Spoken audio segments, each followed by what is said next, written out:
మధ్యకాలంలో ఎక్కడ చూసినా కూడా డిఫరెంట్ టైప్ ఆఫ్ వైరసెస్ అయితే వస్తూ ఉన్నాయి. ప్రతి ఒక్కరు కూడా అంటే మనకి తెలియకుండానే మనం తీసుకునే ఫుడ్ వల్లనా, లేకపోతే మనం వర్క్ చేసే ప్లేసెస్‌లలో హైజీనిక్‌గా ఉండకపోవడమా తెలీదు కానీ, కొత్త కొత్త పేర్లతోటైతే డిఫరెంట్ టైప్స్ ఆఫ్ వైరసెస్ అయితే వస్తున్నాయి. తాజాగా జీబీఎస్ వైరస్ అందరికీ తెలిసిందే. కానీ ఈ మధ్య కాలంలో అయితే ఈ 2 నెలల వ్యవధిలో ఏపీలో కేవలం 2 నెలల వ్యవధిలో దాదాపుగా 40 కేసులైతే నమోదయ్యాయి. సో, ఇప్పుడు ఏపీ ప్రభుత్వం కూడా అప్రమత్తమైంది. ఆ ఎఫెక్ట్ మన తెలంగాణ పైన కూడా చూపిస్తుందా? అసలు ఈ జీబీఎస్ సిండ్రోమ్ అనేది ఎందుకు వ్యాపిస్తుంది? ఎలా వ్యాపిస్తుంది? తగిన చర్యలేంటి అన్న విషయాలు మనకి విశ్లేషించడానికి మనతో పాటు గౌట్ డాక్టర్, అదేవిధంగా జనరల్ ఫిజిషియన్ అయిన డాక్టర్ వసంత్ గారు ఉన్నారు. వారిని అడిగి తెలుసుకుందాం. నమస్తే సార్. నమస్తే. సార్, జీబీఎస్ వైరస్ అంటే ఇంతకుముందు వస్తుంది అని చెప్పేసనైతే మనం మాట్లాడుకున్నదైతే ఉంది. సో, ఇప్పుడు కొత్తగా ఏంటి అంటే 40 కేసులయ్యాయి ఏపీలో. ఏపీ ప్రభుత్వం కూడా అప్రమత్తం అయిపోయింది. ఇవి ఇంకా పెరిగే ఛాన్సెస్ ఉన్నాయన్న ఒక వార్త కూడా వస్తుంది. అందులో ఎంతవరకు నిజం ఉందంటారు? ఇప్పుడు ఏపీలో మనం చూసినట్టయితే 17 కేసులు అనేది వాళ్ళు రిలీజ్ చేశారు. బట్ నిన్న విశ్లేషించిన దాన్ని బట్టి అక్కడ ఉన్న ముఖ్యమంత్రి గారు చంద్రబాబు నాయుడు గారు 43 కేసులు అనేది రావడం 2 నెలల్లో, అంటే ఈ 2025లో జనవరి, ఫిబ్రవరి మొత్తం కలిపి ఇన్ని కేసులు రావడం అనేది చాలా, అంటే ఇంతకుముందు ఎప్పుడు రాలేదు. బట్ వాళ్ళు చెప్పిన ఇంకో గణాంకాలు ఏదైతున్నాయో 301 అంటే 301 కేసులు అనేది గత సంవత్సరంలో కూడా వచ్చాయని. ఇది మరి ఏ వైరస్ తోటి వస్తుంది అనేది ఇంకా క్లారిటీ లేదు. ఇక్కడ క్లారిటీ కాదు. ఇప్పుడు మనం చూసినట్టయితే మనకు పూణేలో కూడా ఇప్పటికీ 1 నెల రోజుల పైగానే అక్కడ చేస్తున్నారు. వాళ్ళు కూడా ఈ పరిశోధనలు దేనివల్ల వస్తుంది, బర్డ్ ఫ్లూనా లేకుంటే బర్డ్ ఫ్లూలో ఉండే ఈ క్యాంఫెలోబాక్టర్ జ్యూజీనియా అని చెప్పేసి వాళ్ళు కూడా చేస్తున్నారు. కానీ ఇప్పటివరకు ఎటువంటి అది రాలేదు. సో, అంటే ఇప్పుడు బర్డ్ ఫ్లూ ఎఫెక్ట్ ఏపీలో కూడా ఎక్కువ శాతం వరకే ఉంది. సో, అంటే ఇప్పుడు ఈ జీబీఎస్ సిండ్రోమ్ వ్యాపించడానికి ఈ బర్డ్ ఫ్లూ అనేది కూడా ఒకటి కారణం అయి ఉండొచ్చా? చెప్పలేమమ్మా. ఇప్పుడు వైరసే కదా. ఇప్పుడు ఎనీ వైరస్ ఏదే కానీ సిమ్టమేటిక్గా వచ్చినా లేకుంటే సిమ్టమ్స్తో వచ్చినా ఇలాంటి సమస్య వస్తుంది. ఇప్పుడు వైరస్ ఎలా అటాక్, ఇప్పుడు చాలా వైరస్ ఉన్నాయి. ఇప్పుడు జైకా వైరస్ మహారాష్ట్రలో ఉంది, లేకుంటే కర్ణాటకలో వచ్చింది. మనకు డెంగ్యూ వచ్చింది, చికెన్ గున్యా వచ్చింది. ఓకే, ఇప్పుడు నోరా వైరస్ అనేది చాలా రోజుల నుంచి ఉంది, వన్ ఆఫ్ ద కాజ్. ఇంకొకటి ఏంటంటే కోవిడ్ కూడా ఉంది. ఇన్ని వైరస్ ఉన్నాయి. ఏ వైరస్ అనేది కరెక్ట్గా మనకు తెలిసినట్టయితే దానికి తగ్గట్టు మనము చేసినప్పుడు ట్రీట్మెంట్ ఇచ్చినప్పుడు ఎటువంటి సమస్య ఉంది. అంటే ఇప్పుడు హ్యూమన్స్కి కూడా బర్డ్ ఫ్లూ అనేది ఎఫెక్ట్ అవుతుంది అని చెప్పేసి కూడా కొంతమంది అంటున్నారు. సో, మీరేమంటారు ఆ విషయంలో?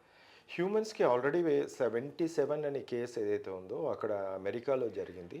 వాళ్ళు ఇన్డెప్త్గా వెళ్తారు, పరిశోధన రీసెర్చ్ చాలా ఎక్కువ ఉంటుంది వాళ్ళ దాంట్లో. 77 కేసెస్, అది కూడా ఫామ్లో పనిచేసే వాళ్ళు, లేకుంటే పోల్ట్రీ ఫామ్లో, డైరీ ఫామ్లో చేసేవాళ్ళు, వాళ్ళకు వచ్చింది. దాంట్లో ఒకరు చనిపోయారు. ఒక భాగం సివియర్గా, అంటే అదేంటి మన ఆర్గాన్ ఫెయిల్యూర్ వరకు పోయి మళ్ళీ బ్యాక్ వచ్చాడు. ఇంకొకటి కంబోడియాలో ఒక డెత్ అయింది. సో డెత్స్ అయితే 77 అక్కడ వరకు ఉంది. మళ్ళీ తర్వాత కూడా మనకి ఎటువంటి ఇన్ఫర్మేషన్ లేదు. సిడిసి అక్కడ అంతా బ్లాక్ చేసేసారు, ఇన్ఫర్మేషన్ ఇవ్వద్దని. సో ఇప్పుడు మన ఇండియాలో వచ్చింది కాబట్టి ఇప్పుడు Maharashtra is one affected state with bird flu. తెలంగాణలో అక్కడక్కడ వచ్చింది. బట్ ఆంధ్రాలో విస్తృతంగా, అంటే మొత్తం ఉభయ గోదావరి జిల్లా, గుంటూరు, అటు శ్రీకాకుళం, ఈ ప్రాంతం అంతా కూడా బర్డ్స్ ఫ్లూతో బర్డ్స్ అనేది చనిపోవడం, వైరస్ అనేది ఉండడం, దానివల్లన అనేది ఒక క్వశ్చన్ మార్క్. సో, అంటే ఇప్పుడు దాదాపుగా మనం ఈ బర్డ్ ఫ్లూ వచ్చినప్పటి నుంచి మనకి యానిమల్ హస్బెండరీ ఆఫీసర్స్ కానీ గవర్నమెంట్ వాళ్ళందరూ ఏం చెప్తున్నారు అని అంటే చికెన్ తినొచ్చు, పర్లేదు అని అంటున్నారు. యాజ్ అ డాక్టర్గా మీరేం సజెస్ట్ చేస్తారు? ఇక్కడ వాస్తవానికి ఏంటంటే ఇప్పుడు బర్డ్ ఫ్లూ ఎఫెక్టెడ్ బర్డ్స్ అవుతుందా తినట్లేదు.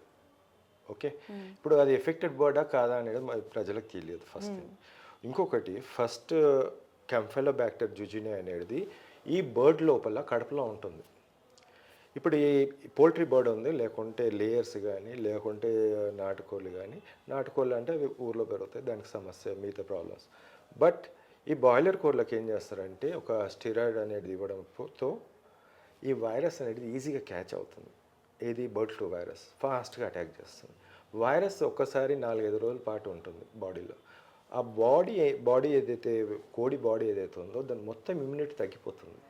దాని లోపల ఒక గట్, దాని కడుపులో కంఫైలోబ్యాక్టర్ జుజుని అని ఉంటుంది.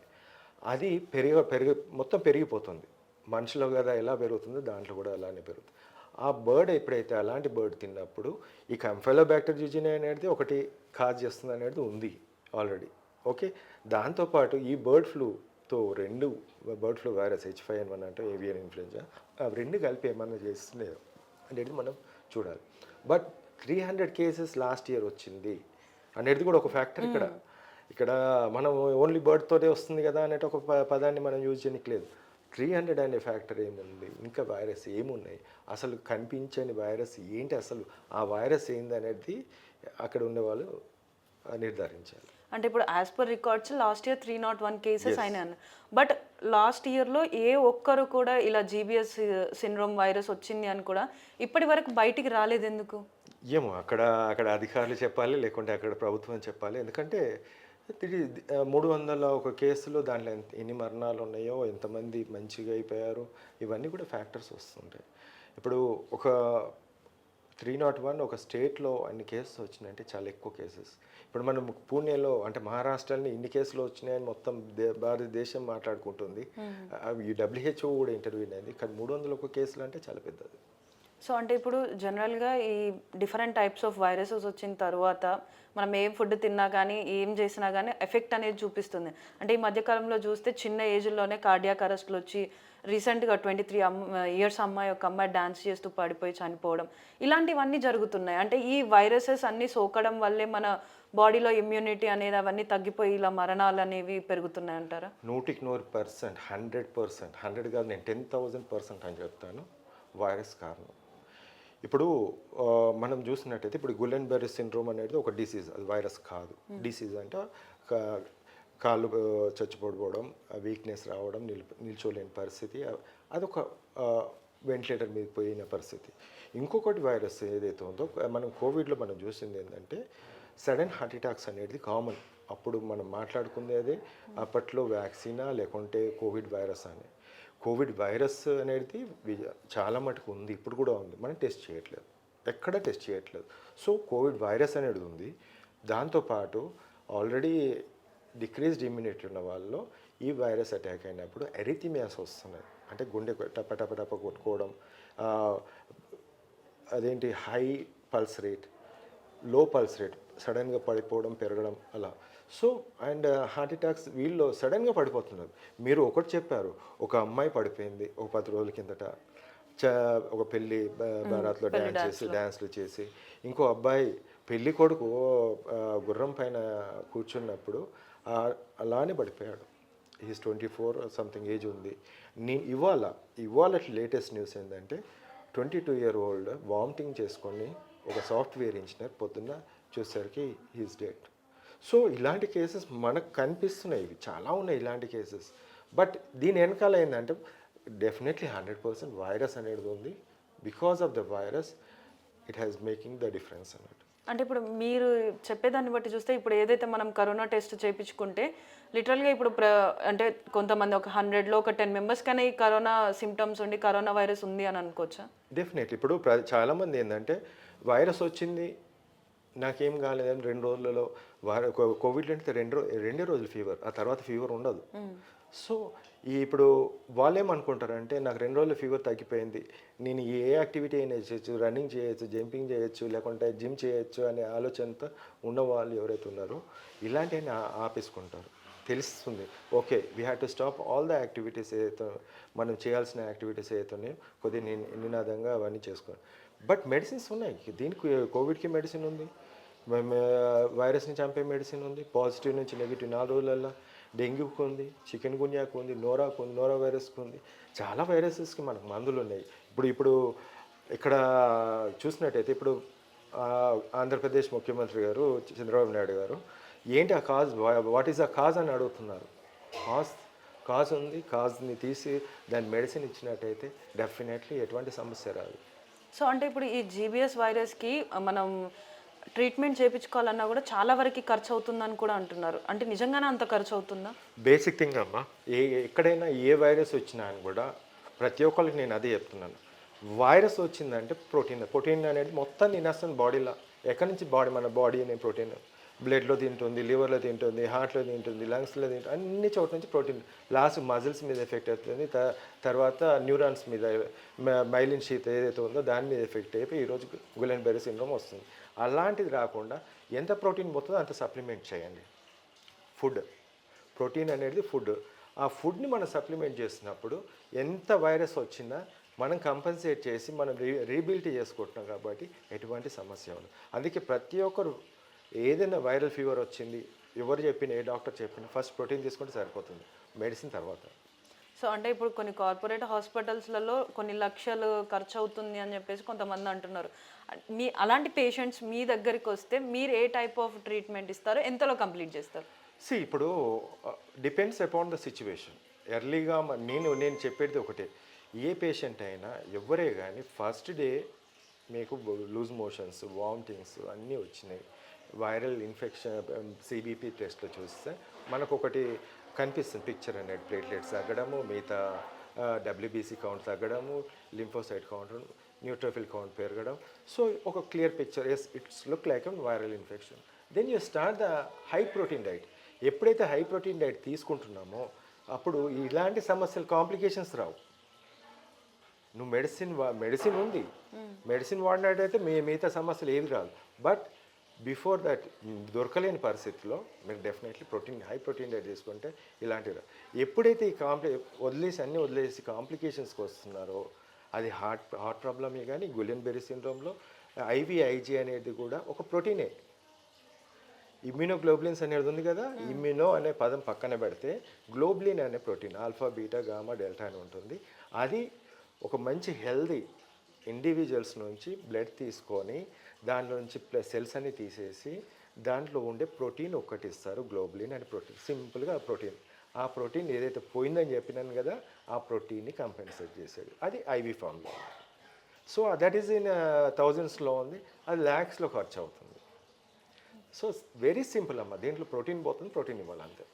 సో అంటే ఇప్పుడు ఇది ఏదైతే బర్డ్ ఫ్లూ అనేది ఉంది కదా, సో అది మెయిన్లీ ఏంటంటే బర్డ్స్లో వస్తుంది, మెయిన్గా చికెన్లో వస్తుంది అని అంటున్నారు.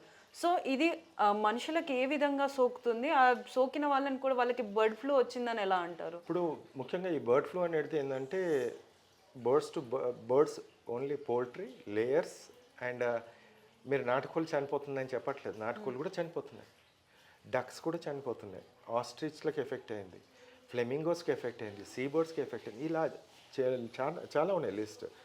దాంతోపాటు డైరీ ఫామ్ కూడా ఎఫెక్ట్ అయింది. ఇప్పుడు పౌల్ట్రీ అక్కడ ఎఫెక్ట్ అయింది కదా, నెక్స్ట్ ఆవులకు ఈ గేదెలకు కూడా ఎఫెక్ట్ అయ్యే ఛాన్స్ ఉంది. ఆ వైరస్ సోకుతుంది, ఎందుకంటే యూఎస్లో సోకింది కాబట్టి మన దగ్గర కూడా సోకే ఛాన్స్ ఉంది.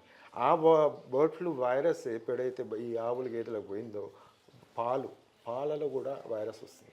సో ఈ వైరస్ అనేది పాలు ఏదైతే తాగుతారో అది పిల్లులే కానీ కుక్కలే కానీ మిగతా జంతువులే కానీ మనుషులకి కానీ పాలు తాగినప్పుడు డెఫినెట్లీ వచ్చే ఛాన్స్ ఎక్కువ ఉంది. సో అంటే ఇప్పుడు ఏ విధంగా ఇప్పుడు మీరు అన్నట్టు ఇప్పుడు ఆస్ట్రిచెసే కానీ డక్సే కానీ ఈ కౌస్కైనా కానీ ఏ విధంగా ఇది స్ప్రెడ్ అవుతుంది? ఇప్పుడు మన పౌల్ట్రీ ఫామ్ ఒకటే చోటు ఉంది ఆంధ్రాలో, కానీ ఎలా వచ్చింది, ఒక బర్డ్స్ చాలా దూర ప్రాంతాలు వలస పక్షులు వస్తుంటాయి ఈ టైం లోపల. సో అవి వచ్చినప్పుడు ఎక్కడైతే తిండి ఎక్కడైతే దొరుకుతుందో అంటే పౌల్ట్రీ ఫామ్ దగ్గర చాలా పుష్కలంగా దొరుకుతుంది. ఆ లిటర్ కానీ లేకుంటే హ్యూమన్ టు హ్యూమన్ కాంటాక్ట్ కానీ అలాంటిది బర్డ్స్ టు బర్డ్స్ కాంటాక్ట్ కానీ దగ్గరలో, so it will spread by the ఎయిరా లేకుంటే మిగతా సలైవానా ఇవన్నీ కూడా వస్తుంటాయి. సో అంటే ఇప్పుడు మనకి చెప్పిన దాన్ని బట్టి చికెన్ని ప్రాపర్గా చికెన్ కానీ ఎగ్స్ని కానీ 70 to 100 degrees Celsiusలో బాయిల్ చేసుకొని తింటే పర్లేదు అని అంటున్నారు. సో ఇలా చేస్తున్నప్పటికీ కూడా ఇప్పుడు హ్యూమన్స్కి ఎలా వస్తుంది బర్డ్ ఫ్లూ? హ్యూమన్స్కి అంటే బేసికల్లీ పౌల్ట్రీ ఫామ్లో పనిచేసే వాళ్ళు, ఈ డైరీ ఇండస్ట్రీలో పనిచేసే వాళ్ళు క్లోజ్ కాంటాక్ట్. ఇప్పుడు డైరీ ఉందమ్మా, అదంతా కూడా సెక్రేషన్స్ పడుతున్న కొద్దీ మనిషి ఏదో విధంగా అయితే టచ్ అయితే ఉంటుంది. వాళ్ళు పని అక్కడి వరకు కాళ్ళు చేతులు కడుక్కోకుండా కూడా ఒక్కోసారి తినేస్తుంటారు. అలాంటి వాళ్ళకి వచ్చే ఛాన్స్ ఉంది. ఇప్పుడు డైరీలో పౌల్ట్రీలో ఉంది, పోల్ట్రీలో కూడా they are in close contact with egg కానీ లేకుంటే దాని ప్రోడక్ట్స్ కానీ రిమూవింగ్లో కానీ లేకుంటే మిగతా టచ్లో ఉంటుంది కాబట్టి they will come in contact. So there is high chances అక్కడ ఉండేవాళ్ళు కంపల్సరీ మాస్క్ పెట్టుకోవాలి, పీపీఈ కిట్ అంటాం అది కూడా పెట్టుకోవాలి. ఎందుకంటే మిగతా ఆవులు మిగతా జంతువులకు స్ప్రెడ్ కాకుండా ఉంది. సో సార్ ఇప్పుడు బర్డ్ ఫ్లూ సోకిన బర్డ్స్ని అయితే మనకి భూమి లోపల పిట్ తీసి అందులో వేసి పెడుతున్నారు, అంటే అది ఇంకో నెక్స్ట్ వాళ్ళకి సోకకుండా ఉండడానికి. అది నిజంగా కరెక్టే అంటారా? ఇప్పుడు రెండు విధాలుగా చేస్తున్నారు. ఒకటి కొంతమంది ఏమో మూర్ఖులో మంచినీళ్ళలో, చెరువులలో, వాగులలో పాడేస్తున్నారు. లేకుంటే వాళ్ళు ఇంకా ఈ పిట్ తవ్వకుండా ఇంకొందరు బయట చేస్తున్నారు. ఈ పిట్ తవ్వడం కూడా ఒక విధంగానైతే హానికరం. ఎందుకు అంటే ఇప్పుడు ఒక పిట్ తవ్వినాము, దాంట్లో వేస్తున్నారు, వేస్తున్నారు, అన్నీ వేస్తున్నారు దాంట్లో, what ever the infected things అంతా దాంట్లో వేసేసి చేస్తున్నారు. కానీ ఇప్పుడు నిన్ననే ఒక న్యూస్ ఒకటి ఏంటంటే బంగాళాఖాతంలో అలజడి, అల్పపీడనం సంథింగ్, అలాంటి వర్షం తుఫాన్ లాంటిది వచ్చినప్పుడు కింద నుంచి ఏదైతే బ్యాక్టీరియా వైరస్ ఫుల్లీ మల్టిప్లై అవుతుంది, అది మళ్ళీ బయటకు వచ్చినప్పుడు it will be bigger than this one. అంటే ఇప్పుడు వర్షాలు పడ్డప్పుడు వాటర్ అనేది Yes, భూమి లోపటి నుంచి సింక్ అయిపోయి ఈ వైరస్ అనేది కూడా అందులో కలిసి మళ్ళీ భూగర్భ జలాలు మనం బోర్స్ కానీ బావులు కానీ బావులకు పోకున్నా సరే మళ్ళీ బయటకు వస్తుంటాయి కదా వైరస్ అనేది. ఎప్పుడైతే తుఫాన్ లాగా వచ్చింది మొత్తం మళ్ళీ నిండిపోయిన వాటర్, అక్కడ ఏరియా నిండిపోయి మళ్ళీ అక్కడి నుంచి పైనకి రావడం, బ్యాక్టీరియా రావడం, కంఫైలా బ్యాక్టీరియా యుజినియా రావడం, దాంతోపాటు ఈ వైరస్ కూడా రావడం అనేది అది బిగ్గెస్ట్ థ్రెట్ అగైన్. మంచి నీళ్ళలో పుష్కలంగా బయటకు వచ్చేస్తుంది. మనం ఎవరైతే పశువులే కానీ మనుషులే కానీ అలాంటి వాటర్ తీసుకున్నప్పుడు దెన్ అగైన్ ఒక బిగ్ ప్రాబ్లంగా మళ్ళీ రావచ్చు. That is the biggest threat అని చెప్పాలి. అలాంటి ఇప్పుడు ఏ బర్డ్సే కానీ దాన్ని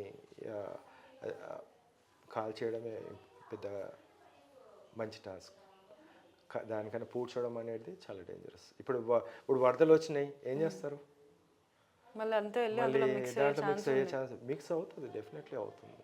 ఇప్పుడు లేదు కొన్ని జంతువులు ఉంటాయి, అది డిగ్ చేసేసి బయటకు తీసుకొచ్చే విధంగా ఉంటాయి, అప్పటికి మల్టిప్లై అవుతుంటాయి. ఆ వేడికి ఆ లోపల ఉన్న మొత్తం భూమి లోపల ఉన్న వేడికి అని మనం వేసే దాన ఒక మెన్యూర్ లెక్క అయిపోతుంది దానికి. So it is again cause big problem. So అంటే ఇప్పుడు బర్డ్ ఫ్లూ వచ్చిన వాళ్ళల్లో డెత్ రేట్స్ అనేది ఏ విధంగా ఉంటుంది? సో ఇప్పటివరకు మనకు గత ఈ ఇన్ఫ్లుయెంజా ఏ వైరస్ అంటాం, ఇవన్నీ కూడా ఇన్ఫ్లుయెంజా ఏ వైరస్ తోటి కూడా డెత్స్ అనేది ఉన్నాయి నమోదైనవి. హాంకాంగ్లో కానీ 50%, 40% అలా డెత్స్ ఉన్నాయి. కానీ ఈ వేరియంట్ ఏదైతే హైలీ ప్యాథోజెనిక్. ఇప్పటివరకు మనకు గణాంకాలు యుఎస్లోనే టెస్ట్ చేయబడ్డది, ఇంకా వేరే కంట్రీలో ఇక్కడ చేయలేదు. అంటే H5N1 అనేది ఒకటి వస్తుంది, దానివల్ల మనిషికి కూడా సోకుతుంది, పశువులో కూడా సోకుతుంది అనేది యుఎస్లో చాలా ఇన్డెప్త్గా చేస్తారు రీసెర్చ్. మన కంట్రీ కానీ మిగతా కంట్రీ అసలు మనం వాళ్ళ మీద ఆధారపడతాం. సో అక్కడ ఏదైతే ఉందో 71లో ఒక డెత్ అనేది ఉంది. అదేవిధంగా కంబోడియాలో ఒక డెత్ ఉంది. సో ద డెత్ అనేది 71లో మీరు ఆలోచించవచ్చు. వచ్చిన దాంట్లోనైతే మనం ఒక 2% కూడా అని చెప్పొచ్చు. సో చూస్తున్నారు కదా, ఈ జీబీఎస్ వైరస్ అనేది అలాగే ఈ బర్డ్ ఫ్లూ అనేది కూడా ఒకరి నుంచి ఒకరికి, అంటే ఇటు యానిమల్స్లో అయినా ఇటు హ్యూమన్స్లో అయినా కూడా స్ప్రెడ్ అవుతున్నాయి. ఎప్పుడు అనంటే మనం చర్యలు తీసుకోకుండా వాటిని డైరెక్ట్ ఇన్ కాంటాక్ట్ వెళ్ళినప్పుడు మాత్రమే ఇవి సోకుతున్నాయి. దానికి తగిన చర్యలు తీసుకోవడం, అంటే ఫామ్స్లో ఉన్నప్పుడు మాస్కులు పెట్టుకోవడం కానీ, కిట్స్ వేసుకోవడం కానీ, ఇలాంటి చర్యలు తీసుకున్నప్పుడు మనకి అది సోకకుండా ఉంటుంది. అలాగే మనం సోకినా కూడా తగిన టైంలో ట్రీట్మెంట్ అనేది తీసుకుంటే మనం దాని నుంచి బయటపడవచ్చు అని చెప్పేసి చెప్తున్నారు. ఇందులో డెత్ రేట్స్ అయితే ఎక్కువ శాతంగా ఏమి ఉండవు, భయపడాల్సిన పని లేదు. మనం జాగ్రత్తలు తీసుకొని డాక్టర్స్ని కన్సల్ట్ అయితే మనం క్యూర్ అయిపోతామని చెప్పేసి తెలుపుతున్నారు. For more videos like this, subscribe Big TV channel.